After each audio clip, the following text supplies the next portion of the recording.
வணக்கம். All India radio Chennai.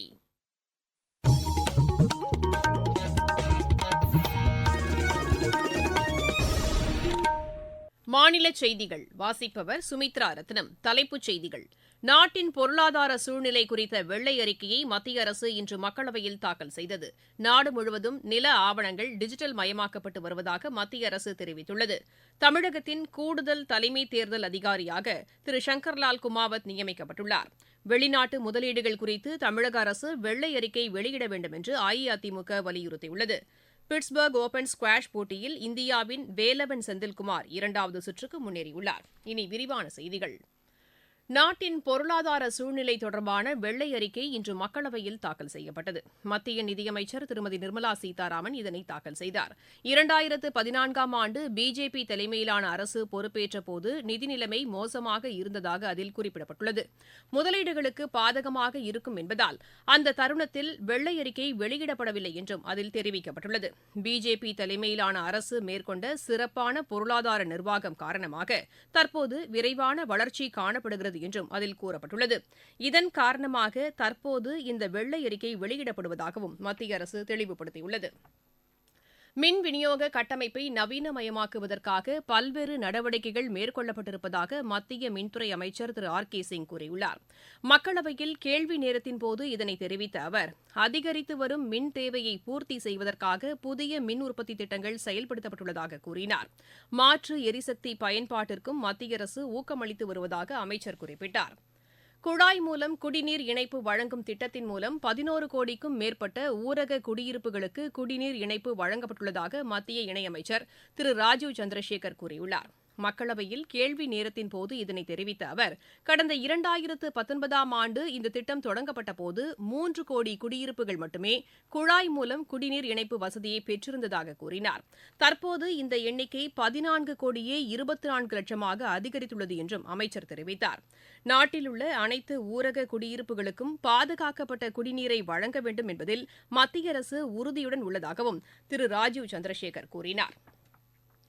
நாடு முழுவதும் நில ஆவணங்கள் டிஜிட்டல் மயமாக்கப்பட்டு வருவதாக ஊரக வளர்ச்சித்துறை அமைச்சர் திரு கிரிராஜ் சிங் கூறியுள்ளார்.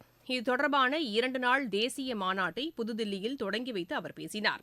நில ஆவணங்களை டிஜிட்டல் முறையில் பராமரிக்கும் போது அதிகாரிகள் இணைய பாதுகாப்பை உறுதி செய்ய வேண்டும் என்றும் அமைச்சர் கேட்டுக் கொண்டார். போதைப் பழக்கத்தால் பாதிக்கப்பட்ட இளையோர் அதிலிருந்து மீண்டு வருவதற்காக 41 சிகிச்சை மையங்கள் திறக்கப்பட்டுள்ளதாக சமூக நீதித்துறை அமைச்சர் டாக்டர் வீரேந்திரகுமார் கூறியுள்ளார். எமது செய்தியாளரிடம் பேசுகையில் இதனை தெரிவித்த அவர், இந்த மையங்களில் இலவச சிகிச்சை அளிக்கப்படுவதாக தெரிவித்தார். கல்வியில் சிறந்து விளங்கும் மாணவர்களும் போதைப் பழக்கத்திற்கு அடிமையாவது கவலை அளிக்கக்கூடியதாக உள்ளது என்றும் அவர் கூறினார். இளையோரை போதைப் பழக்கத்திலிருந்து மீட்டு நல்வழிப்படுத்துவதற்காக பல்வேறு தொடர் நடவடிக்கைகளை மத்திய அரசு மேற்கொண்டு வருவதாகவும் டாக்டர் வீரேந்திரகுமார் தெரிவித்தார். நிலக்கரித்துறை கடந்த டிசம்பர் மாதம் 10.6% வளர்ச்சியை கண்டுள்ளதாக மத்திய அரசு கூறியுள்ளது. நடப்பு நிதியாண்டில் டிசம்பர் மாதம் வரை 8 முக்கிய துறைகளின் உற்பத்தி 12.5% வளர்ச்சி கண்டுள்ளதாக மத்திய அரசின் செய்திக்குறிப்பு தெரிவிக்கிறது. எந்தவொரு இலக்கையும் மாணவர்களால் எட்ட இயலும் என்று தமிழக ஆளுநர் திரு ஆர் என் ரவி தெரிவித்துள்ளார். தேனியில் உள்ள தனியார் பள்ளியில் நடைபெற்ற நிகழ்ச்சியில் மாணவர்களுடன் கலந்துரையாடுகையில் அவர் இவ்வாறு கூறினார். தன்னம்பிக்கை, மன உறுதி மற்றும் சுய ஒழுக்கம் போன்ற நற்பண்புகளை மாணவர்கள் கடைபிடித்தால் இது சாத்தியம் என்றும் அவர் கூறினார். மாணவர்கள் தங்களது இலக்குகளை எட்டுவதற்கு நேரத்தை முறையாக செலவிட வேண்டும் என்றும் திரு ஆர் என் ரவி கேட்டுக் கொண்டார். விவசாயிகளின் கோரிக்கைகளை நிறைவேற்றும் அரசாக திமுக அரசு திகழ்கிறது என்று நிதியமைச்சர் திரு தங்கம் தென்னரசு கூறியுள்ளார். விருதுநகர் மாவட்டம் மல்லாங்கிணறு பேரூராட்சியில் பாசன கால்வாய்களை புனரமைக்கும் பணிகளை தொடங்கி வைத்து அவர் பேசினார். இந்த திட்டத்தின் மூலம் பல்வேறு கிராமங்களைச் சேர்ந்த விவசாயிகள் பயனடைவார்கள் என்று அவர் தெரிவித்தார். இதன் மூலம் அவர்களின் வாழ்வாதாரம் மேம்படும் என்றும் திரு தங்கம் தென்னரசு கூறினார். நீங்கள் கேட்டுக் கொண்டிருப்பது ஆல் இண்டியா ரேடியோவின் மாநில செய்தி அறிக்கை. தமிழகத்தின் கூடுதல் தலைமை தேர்தல் அதிகாரியாக திரு சங்கர்லால் குமாவத் நியமிக்கப்பட்டுள்ளார். தேர்தல் ஆணையம் வெளியிட்டுள்ள செய்திக்குறிப்பில் இது தெரிவிக்கப்பட்டுள்ளது. இணை தலைமை தேர்தல் அதிகாரிகளாக திரு ஸ்ரீகாந்த் மற்றும் திரு அரவிந்தன் நியமிக்கப்பட்டுள்ளதாக அதில் குறிப்பிடப்பட்டுள்ளது. தமிழகத்தில் திமுக அரசு பொறுப்பேற்ற பின்னர் பெறப்பட்ட வெளிநாட்டு முதலீடுகள் குறித்து மாநில அரசு வெள்ளை அறிக்கை வெளியிட வேண்டும் என்று அஇஅதிமுக பொதுச் செயலாளர் திரு எடப்பாடி பழனிசாமி வலியுறுத்தியுள்ளார். இது தொடர்பாக இன்று அவர் வெளியிட்டுள்ள அறிக்கையில், முதலமைச்சர் வெளிநாடுகளில் மேற்கொண்ட பயணங்கள் மற்றும் உலக முதலீட்டாளர்கள் மாநாடு வாயிலாக பெறப்பட்ட முதலீடு குறித்த விவரங்கள் அந்த அறிக்கையில் இடம்பெற வேண்டும் என்று கோரியுள்ளார். வருமானத்திற்கு அதிகமாக சொத்து சேர்த்ததாக தொடரப்பட்ட வழக்கில் முன்னாள் இன்னாள் அமைச்சர்கள் மீது தாமாக முன்வந்து விசாரணைக்கு எடுத்த மறு ஆய்வு மனுக்களை தொடர்ந்து விசாரிக்கும்படி தலைமை நீதிபதி தமக்கு ஒதுக்கீடு செய்துள்ளதாக சென்னை உயர்நீதிமன்ற நீதிபதி திரு ஆனந்த் வெங்கடேஷ் கூறியுள்ளார். இது தொடர்பான வழக்குகள் இன்று விசாரணைக்கு வந்தபோது நீதிபதி இதனை தெரிவித்தார். இந்த வழக்குகள் பிப்ரவரி 27, 28, 29 மற்றும் அடுத்த மாதம் 5ஆம் தேதி விசாரணைக்கு எடுத்துக் கொள்ளப்படும் என்றும் நீதிபதி அறிவித்தார்.